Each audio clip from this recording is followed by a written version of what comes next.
بلاول بھٹو صاحب اور شہباز شریف صاحب شاید وہ اس لائن پہ نہیں ہیں، اور اس کی وجہ یہ ہے، اور ایون ایک تاثر یہ بھی ہے کہ نون لیگ بھی ایک پیج پہ نہیں ہے. آپ کے کارکن آپ کی لیڈرشپ کی طرف دیکھ رہے ہیں لیکن لیڈرشپ مکمل خاموش ہے، اس کی وجہ خواہ عدالت ہو یا کچھ اور ہو.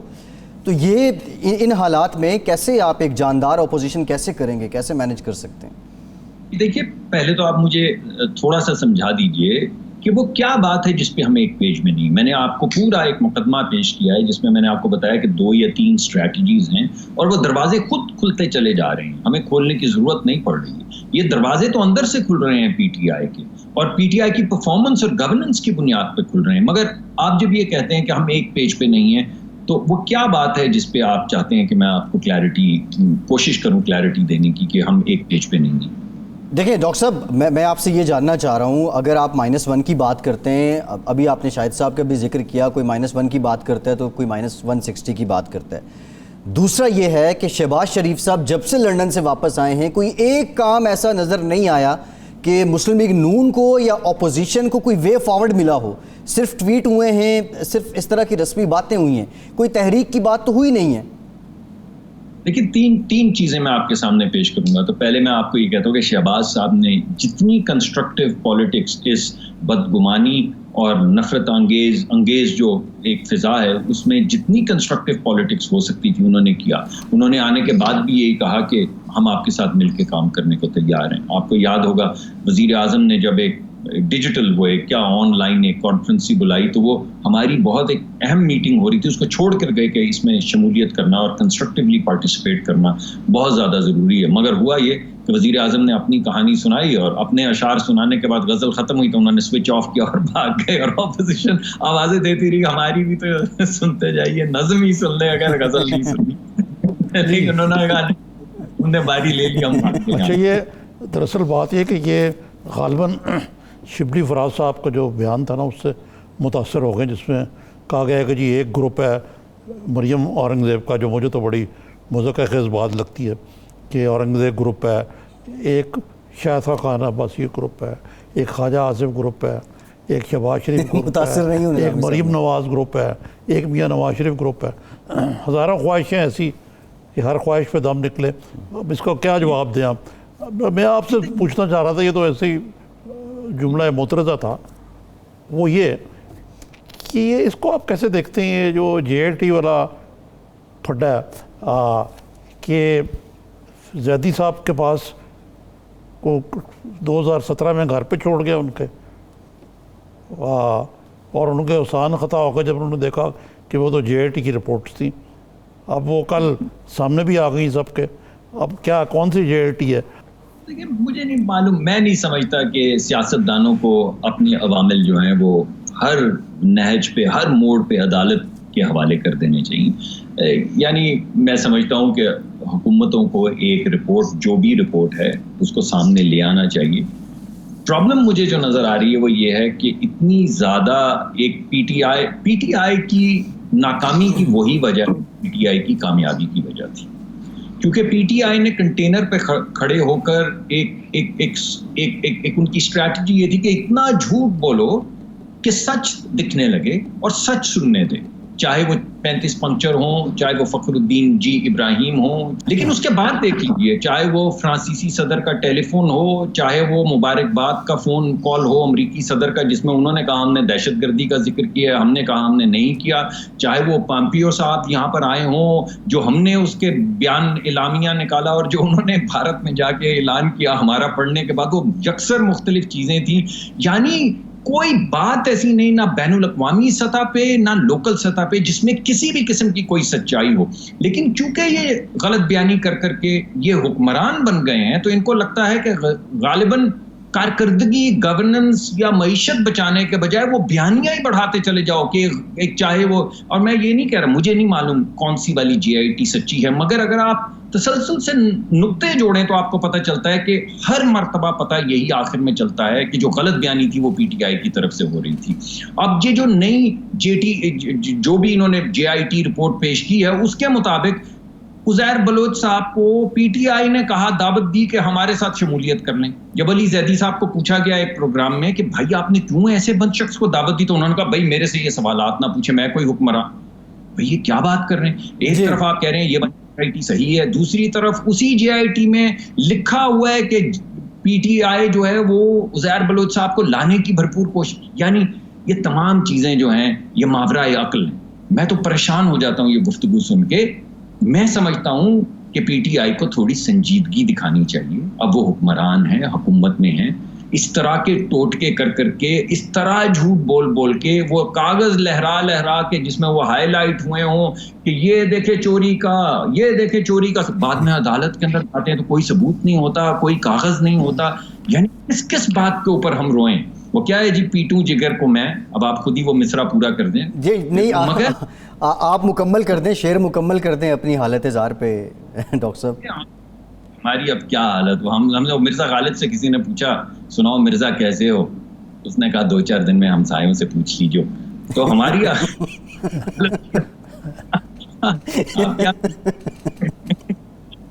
لیکن عوام کی حالت دار جو ہے، عوام کی حالت دار پہ نظر تو میں آپ کے سامنے مقدمہ پیش کر رہا ہوں. وہ یہ کہہ رہا ہوں کہ اگر یہ صرف سچ جھوٹ اور ایک نیریٹو ڈاکٹر صاحب بہت شکریہ. ڈاکٹر مصدق ملک صاحب بہت شکریہ آپ کے وقت کا. ایک بریک لیتے ہیں اور بریک کچھ گورننس سے متعلق بات کریں گے. ہمارے ساتھ رہیے.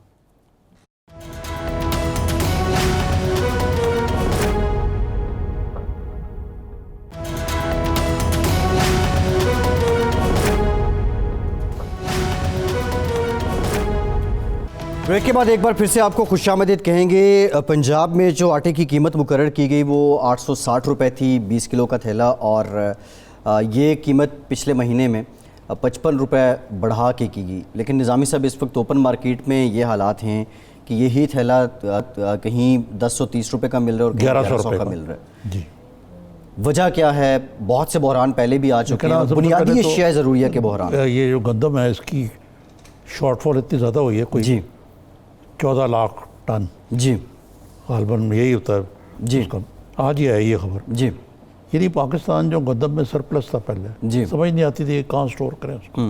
اب یہ حال ہو گئی کہ یہاں پہ شارٹ فال شروع ہو گئی، اور اسی لیے آپ کو پتہ ہے کہ ڈیوٹی فری کھلی گندم کی امپورٹ کی اجازت دے دی گئی. جی آپ کس کس کو رہے ہیں بتائیں؟ نہیں، یہ فصل کٹتے ہی نظامی صاحب بحران کی ہو گندم گیا. یعنی ابھی فصل کٹی ہے. جی گندم، چینی، تیل جو پہلے سنا نہیں تھا ہم نے. جی یہ تو ہوگی نا جو بلیک مارکیٹ ہو رہی ہے آپ کہتے ہیں. اصل میں بلیک مارکیٹ نہیں ہے، یہ پاکستان ایک کنٹرولڈ اکانومی نہیں، ڈی ریگولیٹڈ اکانومی ہے. جی مارکیٹ فورسز ڈٹرمن کرتی ہیں. حکومت جو مقرر کرتی ہے وہ یوٹیلیٹی اسٹور میں بھی بعض اوقات نہیں ملتی اس میں. تو یہ کنٹرول ریٹ ایک آپ کو یاد ہے آپ کے خیال پیدا ہونے سے پہلے تھا. جی جی آپ دکان پہ جائیں تو کہتا جی کنٹرول ریٹ ہے، آپ سستی چیز دے رہے ہو کنٹرول. پہلے کی بات ہے میرے ریٹ کنٹرول ہوتا تھا. اب ریٹ کنٹرول نہیں ہوتا. مارکیٹ فورسز وہ جی مافیاز ہیں مختلف. بھائی آپ مانتے کیوں نہیں اپنی نالائکیاں کہ آپ کوئی بھی چیز اونٹ تیری کون سی کل سی دی. تو بنیادی مسئلہ جو ہے وہ یہی ہے کہ اب دیکھیں نا، یہ تو ہوئی نا، میں نے مثال دی آپ کو یہ جو روزمرہ کی چیزیں ہیں. جی اس کے علاوہ جو ہے وہ انفلیشن کل ہی ہم نے ذکر کیا تھا، جی جی ریکارڈ ہوئی ہے. نظام صاحب ایک سوال ہے، یہ جو آپ کنٹرول ریٹ کی آپ نے مثال دی ہے، کہ آپ کیا سمجھتے ہیں کہ حکومت اس بات کو انڈرسٹینڈ نہیں کر رہی کہ پاکستان کا جو کاروباری انداز ہے وہ بھی ایک روایت پسندانہ ہے اور روایت پرست ہے، اور وہ ایک دم سے آپ اس کو ریگولیٹ بھی نہیں کر سکتے، ایک دم سے آپ اس کو ڈاکومنٹڈ بھی نہیں کر سکتے، اور وہاں پہ آ کے پرابلم ہو رہا ہے. پرابلم ہے سپلائی اینڈ ڈیمانڈ کا، پرسیپشن کا. جی ٹھیک ہے، وہ ہے قیمتیں جو ہیں منیمم وہ مقرر کرنے کا. صحیح ریئلسٹک قیمت مقرر کرے نا. آپ کہہ رہے ہیں کہ جی اتنے کی قیمت ہوگی جب وہ مارکیٹ میں نہیں مل رہی ہو. جی جی چینی کا تو سپریم کورٹ نے کہہ دیا، یا شاید اسلام آباد ہائی کورٹ نے کہا. جی کاسٹ آف پروڈکشن کی بات ہوئی. نہیں انہوں نے کہا کہ چینی اس ریٹ پہ دیں. جی وہ نہیں دے سکے. جی جی پھر انہوں نے کہا جی ہم دے ہی نہیں سکتے. کاسٹ آف پروڈکشن ہی نہیں. یہی حال آپ کو پتہ ہے کہ تیل کے ساتھ ہوا. جی کروڈ آئل، کہ آپ نے تیل کمپنیوں کو مجبور کرتے رہے کہ وہ لاس میں بچیں، کیونکہ اس وقت جب سستا تھا تیل اس وقت امپورٹ کی اجازت امپورٹ نہیں کیا. جی پھر اتنا تیل اور LNG بھی نہیں منگائی. نتیجہ ہے کہ جو RLNG اسٹیشن ہے جی وہ ڈیزل پہ چڑھنا شروع ہو گئے. اور اب آپ دیکھیں کہ جو قصہ ہے پارینہ تھا لوڈ شیڈنگ، وہ بھی آج ایک حقیقت ہے.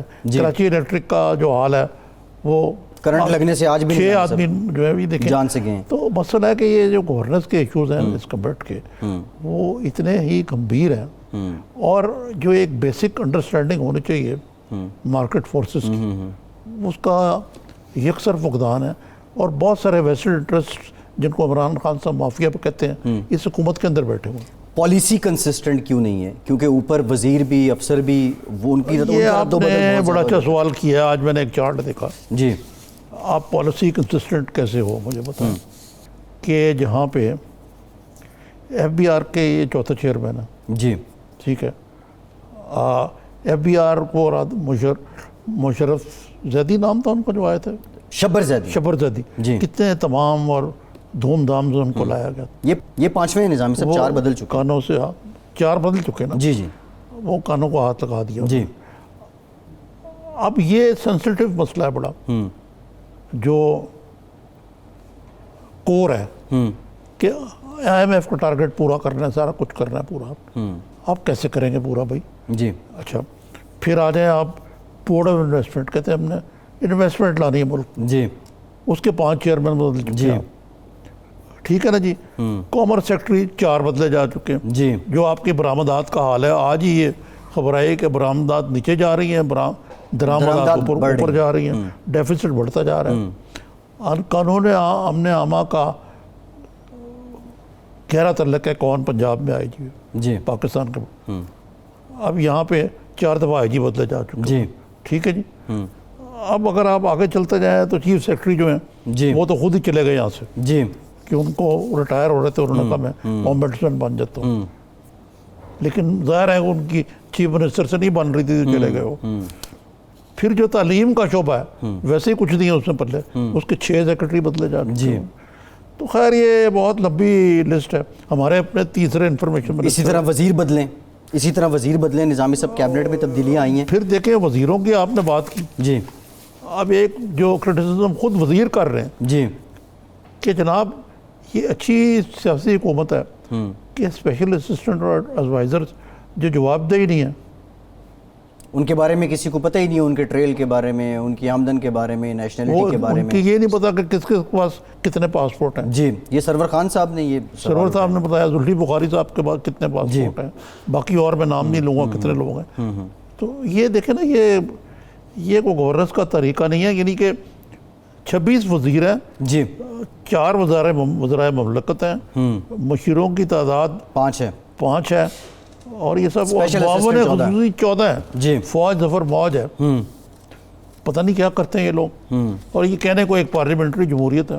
حد تو یہ ہے کہ پارلیمنٹ کے جو وزیر ہیں وہ ہیں پارلیمانی امور کے علی محمد خان صاحب, اور وہ بابر اعوان صاحب مشیر جی, وزیر مملکت علی محمد خان صاحب ہیں, وہ خود ممبر نہیں ہے پارلیمنٹ کے. نظامی صاحب یہ جو آپ بات کر رہے ہیں, اچھا پھر ایک ڈومین کرائسس بھی ہے کہ اپنے اختیارات اور اپنی حد سے نکل کے دوسروں کے معاملات میں جھانکنا اور بات چیت کرنا, یہ بھی ایک مسئلہ تو ہے. ابھی فواد چودھری صاحب نے جو بات کی ہے کہ جو ریکارڈ میں رد و بدل ہے جے آئی ٹی کو لے کے, سندھ حکومت نے اگر ریکارڈ میں رد و بدل کیا ہے تو سی ایم اور چیف سیکرٹری کے خلاف بڑی سخت کارروائی ہو سکتی ہے. ظاہر ہے فواد صاحب نے علی زیدی صاحب کی بات کو انڈوز تو کرنا ہے, ان کی بات کو کتنا وہ کبھی کرتے ہیں کبھی نہیں بھی کرتے انڈوز کسی کی بات کو. لیکن کل انہوں نے کوئی اور بھی بڑی عجیب سی بات کر دی تھی جی کہ جی نواز شریف اور شہباز اور کو الطاف حسین کو واپس لے جی برطانیہ واپس کرے, ان کی حوالگی کا ان کا کیا تعلق ہے؟ نہ یہ وزیر داخلہ جی, نہ نواز شریف اور ان کا کرائم ہے کہ پھر یہ بھی نہیں پتا کہ یار ایکسٹریڈیشن. تو یہ شوٹنگ فرام دا ہپ جو ہے جی, اب وزیر خارجہ ہیں اللہ ان کو صحت دے جی, شاہ محمد قریشی جی, وہ ہر وقت ڈومیسٹک پالیٹکس پہ جی بات کر رہے ہوتے ہیں. تو یہ ڈومین کرائسس یہ فری فار آل ہے. جی, بہت کم وزیر جو ہیں ایسے ہیں جو اپنے آپ کو محدود رکھے ہیں اپنی وزارت تک. اچھا نظامی صاحب, ایک اور فیصلہ جو بین الصوبائی وزراء تھے تعلیم کے, ان کی میٹنگ ہوئی اور یہ فیصلہ ہوا کہ سپتمبر سے اسکولز کو کھولا جائے. بظاہر کھولنے چاہیے اسکول, ظاہر ہے جو اسٹوڈنٹس ہیں ان کا ٹائم تو ضائع ہو رہا ہے, لیکن ڈو یو تھنک کہ ہم جو ایس او پیز ہیں, جو موجودہ حالات ہیں, ہم اس قابل ہیں؟ یہ اس سے بڑا ایشو ہے, میں یہی عرض کرنے لگا تھا جی کہ اللہ کے فضل سے میں نے ایک دو اسٹڈیز دیکھی ہیں. جی. پاکستان میں کرونا وائرس جو ہے اس کا گراف جو ہے نیچے جا رہا ہے. ڈیتھس بھی کم ہو گئی ہیں, ٹرانسمیشن بھی کم ہے, ٹرانسمیشن بھی کم ہے, اور پرسن ٹو پرسن لیس دین 1% ہے. 1% ہے, پرسنٹ نہیں. سو یہ جنوبی ایشیا میں جی سب سے کم ہے, بھارت کی طرح نہیں ہے. اور اس پہ ہمیں لیکن بغلے نہیں بجانے چاہیے. چین جیسے ملک میں اس کا ریسرجنس ہوا ہے, ہم پیک سے گزر کے اب اصلاح احوال کی طرف جا رہے ہیں. لیکن تعلیمی ادارے کھولنے سے پہلے ایک اور بات جو میرے نزدیک بہت زیادہ اہم ہے جی کہ اگر ہم نے لوگوں کو یہ تاثر دی دیا کہ جو کرونا وائرس سے مک گیا, ختم ہو رہا ہے یا جی مک گیا, تو لڈیاں پاؤ, تو عید کے اوپر پھر لڈیاں پڑیں گے اور بعد میں پھر دمادم مسکل اندر ہوگا, جیسے کہ پہلے عید کو فوکس کرنا ہوگا نظامی صاحب. اسی طرح جو تعلیم ہے اس کے معاملے میں بھی ایس او پیز بنانے چاہیے. یہ پرائیویٹ سکول جو ہیں انہوں نے بہت زیادہ ان کی فیسیں, جی وہ بھی اپنا ان کا ٹھیک ٹھاک کام ہے. ان کے اوپر یہ ڈالنی چاہیے کہ آپ کلاس روم ایسے بنائیں جو ہوادار ہوں, جہاں پہ سوشل ڈسٹینسنگ ہو, جہاں پہ بچوں کو پراپر ایس او پیز کا پتہ ہو, گلوز ہوں, ماسک ہوں, سینیٹیشن ہو, پھر ہی کھولنا چاہیے. ادروائز تو یہ الٹا پڑ سکتا. فورسفلی نظامی صاحب لاک ڈاؤن کے دوران, یہ اسکول بند ہونے کے دوران بچوں کے والدین سے فیسیں طلب کی جاتی رہیں پرائیویٹ سکولز کی جانب سے. وہ پہلے بھی چھٹیوں میں کی جاتی ہے, لیکن اس بات تو بڑے کرائسس دیدہ دلیری سے کی گئی نا. یہ تو کرائسس تھا نا, یہ تو وبا تھی, کوئی خوشی کا موقع تھوڑی تھا. اس میں تو خیال کرنا چاہیے. دوسرا نظامی صاحب, یہ جو آن لائن ایجوکیشن سسٹم چل رہا تھا, آپ بھی دیکھ رہے ہوں گے, اس پہ بڑی تنقید بھی ہو رہی تھی. ایون اسٹوڈنٹس خود اس کے خلاف تھے. ڈیجیٹل پاکستان تو نہیں ہے یہاں, تو 70% لوگوں کے پاس شاید اسمارٹ فون بھی نہیں ہے. تو یہ وہ دیکھیں اٹس اے نان اسٹارٹر.